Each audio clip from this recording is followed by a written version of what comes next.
들어왔습니다. 늘 팽팽한 긴장감이 흐르는 주택복권 추첨 생방송. 이제 영영 막을 내렸다. 로또에 밀려 주택복권의 퇴출이 결정된 것이다. 지난 37년간 우리의 가슴과 주머니에 기대와 꿈을 팍팍 쏴줬던 주택복권. 그 한 장 한 장마다 추억들이 고스란히 남아있다.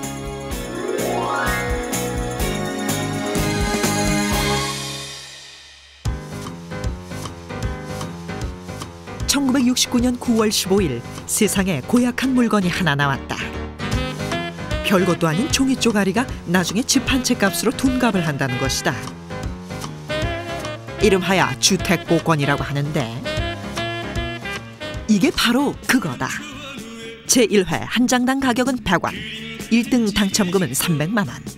당시로선 집을 사고도 남는 거금이었다. 그런데 이럴 수가. 안 팔려서 골칫거리였단다. 그 당시 이 복권을 만들고 판매했던 직원들이 직접 현장에 모판에다 복권을 딱 들고 판매를 했답니다. 뭐 엿장수처럼 이렇게 하기도 하면서 시에서는 이제 이 잡상인들 단속한다든지 그런 거에 이제 걸려가지고 이제 쫓겨다니기도 하고 하는 그런 경우도 있고 해서. 문제는 어떻게 그렇게 큰 공돈을 바라냐는 것. 이 순박한 마음을 돌려놓기 위해 사람들을 향해 외쳤다. 집 없는 사람들 도와주고 복 많이 받으세요. 그랬더니 그제야 너도 나도 지갑을 열기 시작했다. 거기다가 하루아침에 벼락부자가 된 당첨자들의 이야기는 주택복권 판매에 날개를 달아주었다. 급기야 주택복권이 발행된 지 10여 개월. 상상도 못했던 일이 벌어졌다. 한국 문화에서는 유교적인 문화가 강했기 때문에 사행심을 조장하는 어떤 사회문화적인 행태에서는 강한 거부감이 있었습니다. 그렇지만 주택복권 같은 경우에 주택을 마련해 준다는 그 좋은 명분 때문에 허용이 됐었고요. 그게 굉장히 많이 지속을 됐었죠. 그때부터 우리 생활에 커다란 변화가 하나 생겼다는 사실. 돼지 꿈을 꾸면 복권을 사는 소위 복권 문화가 형성된 것. 그럼 그때 왜 그렇게 많은 사람들이 주택복권을 샀을까? 집이 가지고 싶었다. 제일 집이 없는 사람들은 옛날에 얼마나 고통이 많았는지 몰라. 애기들 너희지 집 들어도 못하기야. 그때 우리가 주택복권 하나 당첨되려고 오징어에 딱 주택복권 이렇게 한 장 넣고 꺼내가지고 야 술값 없으면 야 당자수 뼈 있다. 너도 그랬냐? 싹 했을 때 그때 니들 그 생각나냐? 주택복권을 사면요 일주일 동안 굉장히 행복하잖아요. 행복한데 정말 맞추기가 싫은 거예요. 맞추기가 싫고 그냥 간직하고만 싶은 거야. 그리고 맨날 폰만 보고 싶은 거야. 맞아. 다음 주에 맞춰보고. 정말 한번 고향에 내려가가지고 너무럽진 집도 사고 큰 소리 한번 쳐야 되겠다.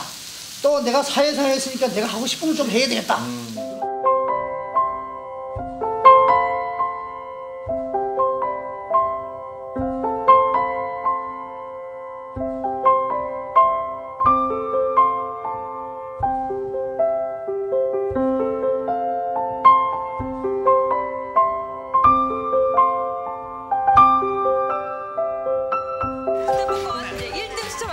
주택복권이 만들어낸 불후의 유행어도 있다. 준비하시고 쏘세요! 준비하시고 쏘세요. 이 멘트를 만들어낸 주인공은 딩동댕 젊은 오빠 송혜다. 그는 추천방송의 진행을 맡았던 2년 동안 줄기차게 쏘세요를 외쳤단다. 그 유행어가 됐죠. 그 요새 뭐 이래 그 젊은이들 앉아서 야 준비 요새 뭐 드라마에도 많이 나오고 여러 얘기도 많이 나오지만은 야 오늘 내가 쏠게. 그러면 전 벌써 그런 생각이 나. 그땐 저만 지나가면은 준비하시고 쏘세요 그랬어요. 그럼 벌써 이 주택복권 얘기로구나. 그런데 뜻밖의 사건으로 이 결정적인 한마디가 슬그머니 사라졌던 때도 있었으니. 옛날에 그 대통령 시해 사건 뭐 이런 게 기억나실지 모르는데 그때 전후에서는 그 멘트를 한동안 사용 안 했던 적이 있습니다. 아니 좀 그 준비하시고 쏘세요라는 게 좀 다른 뭐 이걸 생각하게 한다고 그래가지고 한동안 안 했던 적이 있었고. 자, 추첨해드리겠습니다. 네. 먼저 그렇다면 그 후 멘트는 어떻게 바뀌었을까? 씨 준비됐죠? 하나, 둘, 셋. 하나, 둘, 셋. 위기는 가까스로 넘겼지만 역시나 주택복권은 쏘세요가 제맛이다. 204,300. 이쯤 해서 궁금증이 하나 생긴다. 어떻게 해서 주택복권 추천 방송에 관역이 등장하게 됐을까?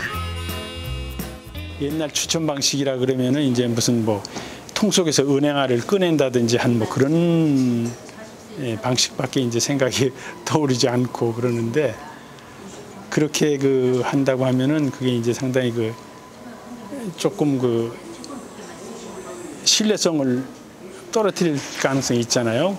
시각적이고 상당히 현장감 있는 그런 추첨을 해야 되는데, 그렇게 하려면 어떤 방식이 가장 좋을까 하는 생각을 해서 이제 제1회 주택복권 추천 방송을 앞두고 고민에 빠졌던 복권부 직원들. 어허라! 번뜩이는 아이디어는 의외로 가깝고도 엉뚱한 곳에 있었단다. 이제 우리 길거리에서 흔히 보는, 더군다나 남산 순환도로에 올라가다가 더러 볼 수 있는 그렇게 뺑뺑이에다가 이제 화살을 던져서 이렇게 꽂아 맞추는 그런 방식에서 이게 아이디어를 얻었는데, 그 실질적으로 그런 방식으로 추첨기를 이제 만들어 가지고 이제 자, 또 말씀을 드리지만 불발이 안 나도록 잘 좀 부탁드리겠습니다. 네. 네. 불발. 그런데 예상치 못한 사고로 종종 애를 먹었다. 화살이 불발되거나 판정이 애매하게 숫자와 숫자 사이에 화살이 박혔던 것이다. 그 당시만 해도 지금같이 그렇게 뭐 화살이 날카롭거나 그런 건 아니에요. 찍다가 떨어진 적도 있어요. 그럼 만약에 쭉 1등 만약에 된 사람이 쭉 다 붙었는데 끄트머리가 떨어지지 않았으면 이쪽 사람이 맞을 수도 있는 거거든요. 주택복권이 큰 인기를 끌면서 디자인 하나하나에도 관심이 모아졌다. 급기야 복권 한 장 때문에 주택은행 전체가 발칵 뒤집힌 사건도 있었다고 하는데, 80년대 주택복권 디자이너였던 김성환 씨. 복권을 통해서 세계 국제적인 문화를 한번 좀 소개를 하자. 올림픽을 또 앞두고, 그래서 각국의 어떤 문화의 특징을 디자인으로 복권의 디자인으로 그렇게 기획을 했었습니다. 그러던 중에 일본 차례가 왔어요. 일본. 그때 일본의 차례 때 일본의 특징, 내 짧은 소견의 특징을 일본 하면 눈에 보여지는 특징이 스모, 그리고 이제 뭐 게이샤, 그리고 신사, 이렇게 제가 떠올랐어요. 일본의 상징적인 건축물을 그려넣은 것이 문제의 발단이었다. 어떻게 우리나라 복권에, 주택 복권에 신사를 넣을 수가 있느냐. 정말 우리가 치가 떨리는 그 신사를, 보기도 싫은 신사를. 그래가지고 저한테 항의 전화가 굉장히 많이 왔었습니다. 그래서 그때 저는 그 전화를 받고, 제가 디자인 총 담당 책임자고, 제가 생각이 짧아서 신사를 넣게 되었습니다. 대단히 죄송합니다. 전화를 여러 번 받으면서 내가 사과를 했던 점이 아주 땀을 뻘뻘 흘리면서 사과를 많이 한 그러한 기억이 지금도 납니다. 그렇다면 도대체 행운을 차지한 주인공들은 어디서 어떻게 살고 있을까? 수소문 끝에 어렵게 만날 수 있었다. 지난 97년 주택복권 1등에 당첨된 이연명 씨. 당시 당첨금은 1억 5천만 원. 그때 당시에는 이게 뭐 진짜로 됐는가 안 됐는가 뭐 누구 말만 벙벙했지. 그때만 해도 그 돈도 적은 돈도 아닌데. 지금도 이제 생각하면 즐거워요. 이제 막 손님들이 이거 너무 애미기거든. 애미기다가도 막 그것만 생각하면 즐거워요. 마음 다 버리버려. 당첨 사실을 숨기는 요즘과 달리 동네 잔치를 벌였었단다. 복권 돼도 검소하게 그렇게 사신 것 같았어요. 시끄럽진 않았어요. 근데 덕분에 뭐 한턱 얻어 먹었어요. 그분들 뭐 또 토큰 팔고 같은 그런 분들이 이제 복권되고 하니까 좋대요. 선생님 집이 어떤 거예요?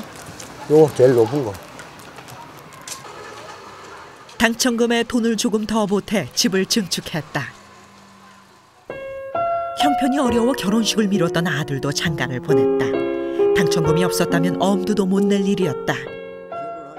그런데 뜻밖의 길몽은 예비 며느리에게 찾아왔었다. 제가 꿈을 꿨었거든요. 얘들 아빠 전화 오기 전에. 그래? 근데 아버님이 딱 나와가지고 이렇게 단상에 의자 있죠. 그거 딱 앉아 계시는데 그 의자 뒤에서 빛이 있죠. 부처님 빛처럼 이렇게 쫙 퍼지는 빛. 그런 빛으로 된 그 의자에 앉아가지고 딱 하시는 말씀이 내 너희들 결혼시켜주겠다. 그 말씀하시는데 기분이 되게 좋은 거 있죠. 근데 그게 그 뭐 현실로 나타난 택이네 그러니까.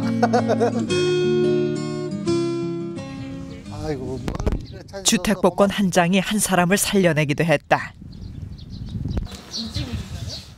지난 77년 1등에 당첨된 이석두 씨. 당첨금 900만 원을 가지고 이 집을 지었단다. 입구에서부터 여느 가정집과는 다른데 방이 많이 있는 것 같은데. 그러니까 8개로. 이곳에서 이석두 씨는 결핵 환우들 40여 명과 함께 생활하고 있다. 당첨금을 자신과 같은 처지의 사람들을 위해 사용한 것이다. 68년도. 복권에 당첨된 그 무렵 이석두 씨도 15년째 결핵을 앓고 있었다.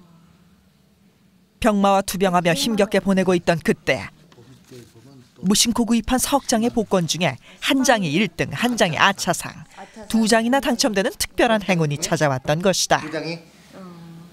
그게 없으면 내 인생이 이래 됐던 어떤 형편에 지금 살고 있을지 그것도 모르죠. 그래 마음이 그 돈이 있으면 마음이 안정이 되고 또 그 돈과 집을 지으면 그 마음이 또 안정이 되잖아요. 그 안정이 되기 때문에 내가 오래 사는 것 같아요. 근데 우리 애들도 또 아버지 걱정 안 하고 지금 저대로 잘 살고요.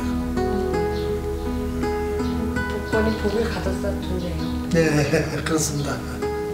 지난해 9월부터 5차례 1등 당첨자들에게만 내 집이 생긴 것은 아니었다.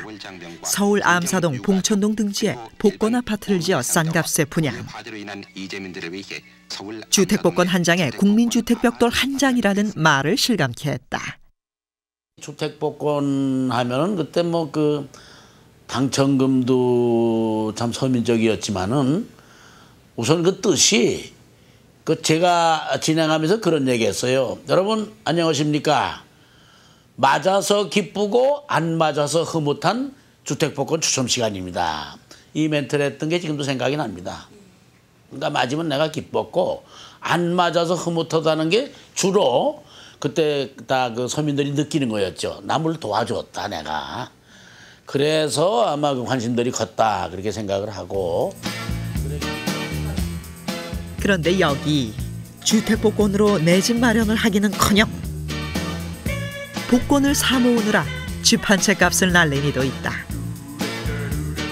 그동안 모아온 주택복권으로 병풍까지 만들었는데 보통 병풍이 아니잖아요.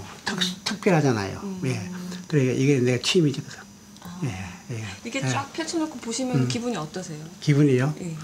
뭐 말할 것도 없이 좋죠. 내 제 자식같이 아끼고 사랑하고 항상 내게 같이 내하고 생활하잖아요. 그래서 30여 년 전 잠시 복권 가판대를 운영하기도 했던 황유근 씨. 그때부터 주택복권을 수집하기 시작.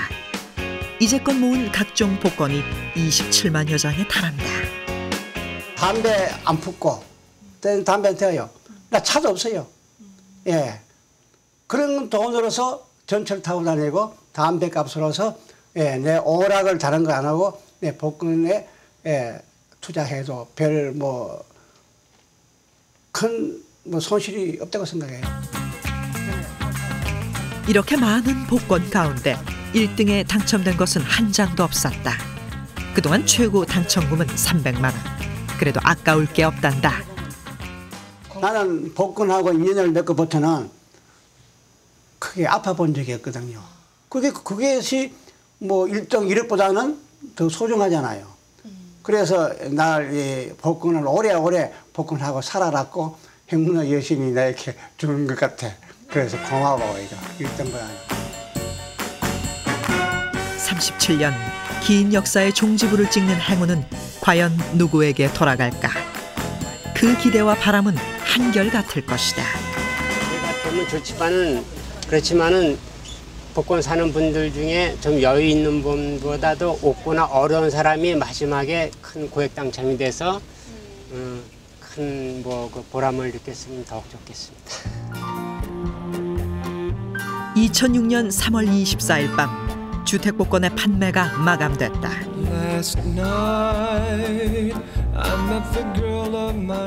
살다가 아주 가끔은 준비하시고 쏘세요.